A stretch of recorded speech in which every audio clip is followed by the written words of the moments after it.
Sa ngalan samahan sa Anak ug sa Espiritu Santo. Amen. Novena Birhen sa Kasilak. Pag-ampo sa adlaw nga tanan. Trinidad nga Santisima Dios sa Ginoo ko, Amahan, Anak ug Espiritu Santo.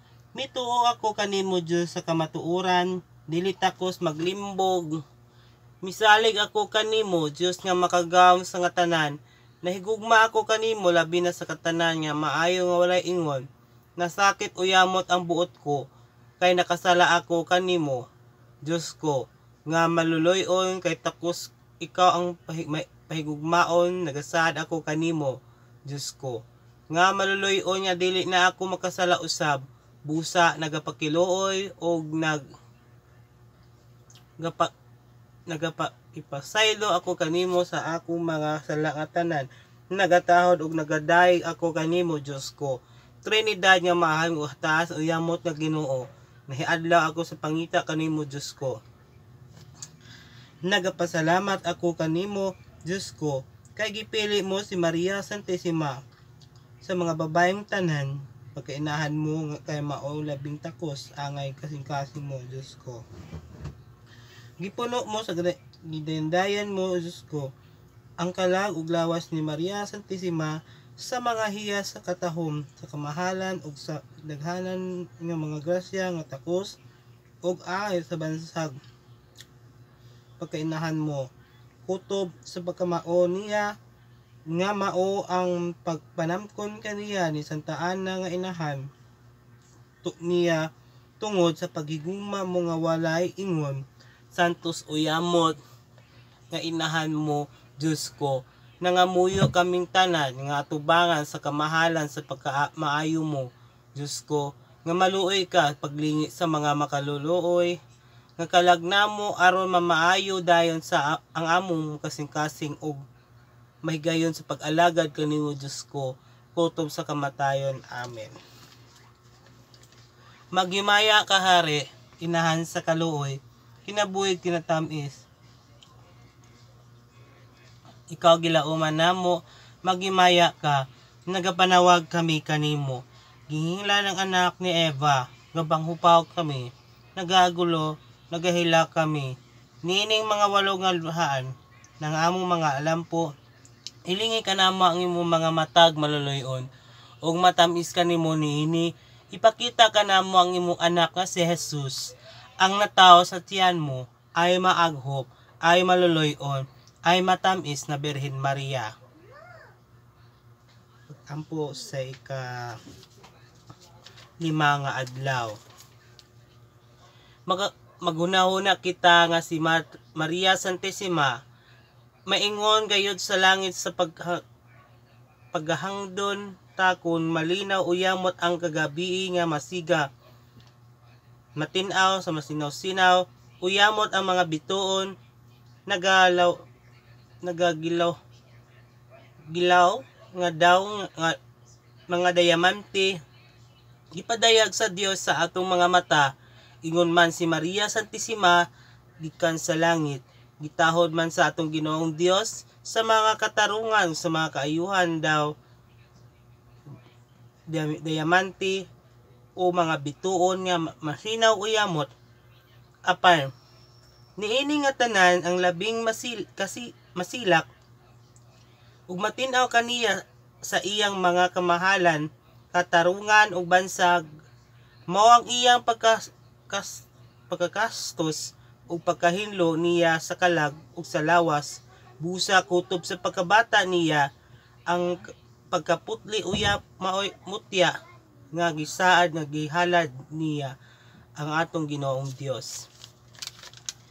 Mao kana ang iyang mutya ang gipagkamahal o gipalabi ni Maria Santissima sa pagtangdo niya sa pagdawat sa pagkaesposo kang Senyor San Jose, kay nahibalo man siya nga si San Jose nabantog sa iyang pagkasantos, mitangdo man usab si Maria Santissima sa pagpanamkon niya kang Jesus nga anak sa Dios, kay gipamulungan niya si Arkanghel nga si San Gabriel nga dili mabuong ug dili maunsa ang iyang pagkaulay ug ang iyang hamili nga pagkapudli, kay lalangman sa Dios sa Espiritu Santo ang pagpanamkon niya nga gisaad nga anak sa Dios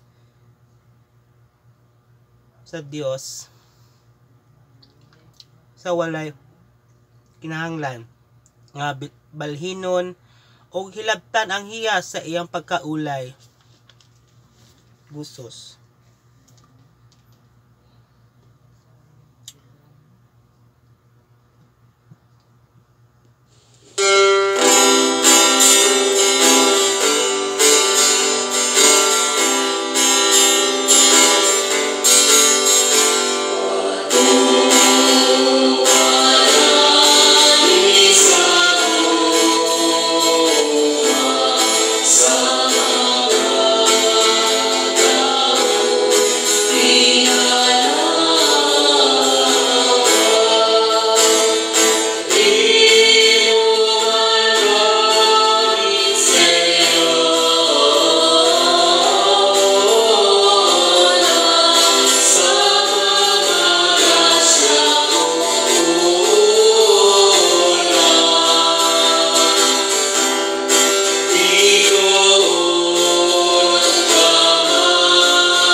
Igampo mo kami, santos ni inahan sa Dios, aron kaming takos sa mga gisaad ni Kristo. Magampo, manalangin ta sa atong mga sakiton, yan po, especially kay Ma'am Mitaysar, yan ta, ma-fast and recovery.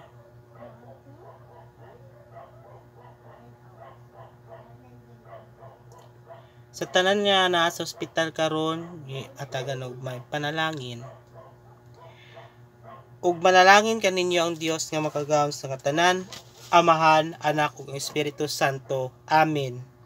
Katapusang awit. Adios Reina.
Mayong gabi